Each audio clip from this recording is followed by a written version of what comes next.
Maaga ang pagsalubong sa Pasko ngayong linggo. Big time ang gift ni Mami sa kanyang anak this Monday.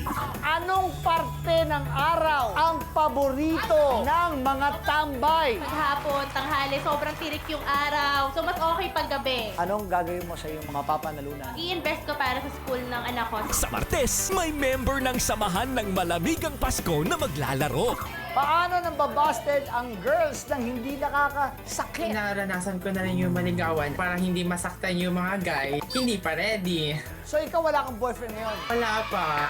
Charot! Paboritong chibog sa Pasko naman ang usapan sa Miyerkules. Ano ang karaniwang inuuwi ng mga nanay pagkatapos sa simbang gabi? Puto bombong! Ako yan ang favorite ko, puto bumbong. Mas malasa yung bibingka. Talaga? May munitang naghahanap ng munito sa Huwebes. Sabi ng mga girls, mas pinupuri sila kung sila ay ano. Huwag daw siya tawagin Wilfredo dahil medyo awkward. No? Ano tawag ko sa'yo? Ganda. Walang kumapansin sa akin kasi morena lang ako eh. Ano na yan? Ganda! At si Miss World War Z, mamamasko sa Biyernes. Saan ipapasyal ng mga tatay ang pamilya nila kapag tight ang budget? Marami ng hype sa kalsada, nakikita na nila yun. Bakit ka pa magmamanila Zoo kung marami ng hayop sa kalsada? Yes, corrected, Barn!